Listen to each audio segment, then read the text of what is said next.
আওয়ামী লীগের বিরুদ্ধে সিরিয়ার আসাদ সরকারের মতো পদক্ষেপ নেওয়া উচিত ছিল, যাতে অন্যদের মধ্যেও আতঙ্ক কাজ করে বলে মন্তব্য করেছেন গণ অধিকার পরিষদের সভাপতি ও ডাকসুর সাবেক ভিপি নুরুল হক নূর। বেসরকারি টেলিভিশনের এক টক শোতে তিনি আরও বলেন, সিরিয়াতে অভ্যুত্থানের পরে আসাদ সরকারের ৩৫ কর্মকর্তাকে মৃত্যুদণ্ড দেওয়া হয়, আসাদকে বিলুপ্ত করে দেওয়া হলো। অন্তর্বর্তীকালীন সরকারের প্রথম কাজ ছিল আন্দোলনে আহত হওয়া ব্যক্তিদের চিকিৎসা, পুনর্বাসন ও ফ্যাসিস্টদের বিরুদ্ধে শক্ত পদক্ষেপ নেওয়া। দৃষ্টান্তমূলক শাস্তির ব্যবস্থা নিলে এটি দেখে বাকিদের মধ্যেও আতঙ্ক কাজ করত। কেউ যেন আওয়ামী লীগের পক্ষে ওকালতি করার সুযোগও না পায়। যেখানে দেখলাম আওয়ামী লীগ কর্মসূচি করছে, আমাদের সাথে চোর পুলিশ খেলছে। তিনি বলেন, সরকারের দুর্বলতা দেখেই আওয়ামী লীগ কর্মসূচি ঘোষণা করেছে।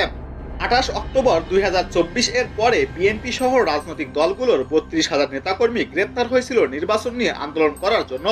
আর এই অভ্যুত্থানের পরে আওয়ামী লীগের ৩২০ জনও গ্রেপ্তার হয়নি।